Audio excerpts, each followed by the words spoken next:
ನೀರು ಮತ್ತು ನೈರ್ಮಲ್ಯ ಇಲಾಖೆಯ ಇಂಜಿನಿಯರ್ ಮನೆಯ ಮೇಲೆ ಲೋಕಾಯುಕ್ತ ದಾಳಿ.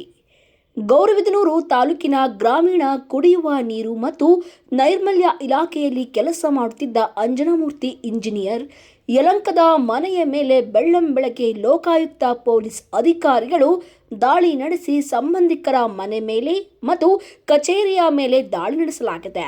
ಜೆಕೆ ಆಂಟೋನಿ ನೇತೃತ್ವದ ತಂಡ ದಾಳಿ ಮಾಡಿ ಅಂಜನಾಮೂರ್ತಿ ಇಂಜಿನಿಯರ್ ಬಂಧಿಸುವಲ್ಲಿ ಯಶಸ್ವಿಯಾಗಿದ್ದಾರೆ.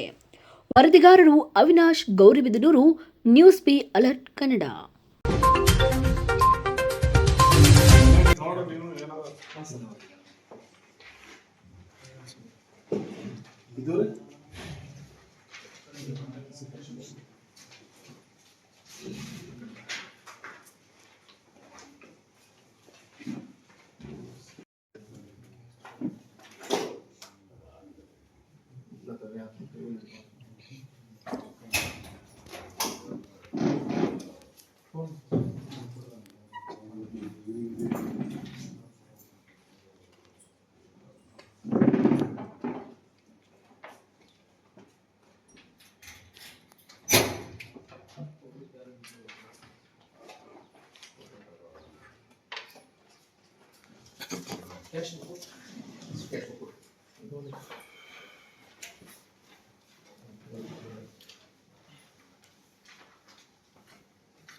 ಸಾಕ ತಗೋ.